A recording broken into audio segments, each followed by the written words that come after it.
மாதிரி ஒரு கட்டர் வச்சு சரசரன்னு சீவிடுங்க.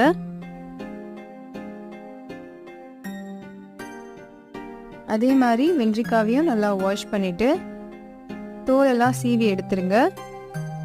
முனைகளை வெட்டிட்டு ஒரு கட்டர் வச்சு அதே மாதிரி சீவி எடுத்துக்கோங்க. கொத்தமல்லியை குட்டி குட்டியாக நறுக்கிக்கோங்க. ஒரு கப் கெட்டி தயிர் எடுத்துக்கோங்க. இது கூட 1 டீஸ்பூன் மிளகு பொடி, 1 டீஸ்பூன் சாட் மசாலா, 1/2 டீஸ்பூன் காரப்பொடி, 1 டீஸ்பூன் ஆரிகானோ, 1/2 டீஸ்பூன் உப்பு, நறுக்கின கொத்தமல்லி, 2 பல் சின்னதாக நறுக்கின பூண்டு, 2 டேபிள் ஸ்பூன் தேன், 1 டீஸ்பூன் எண்ணெய் சேர்த்து நல்லா மிக்ஸ் பண்ணிக்கோங்க.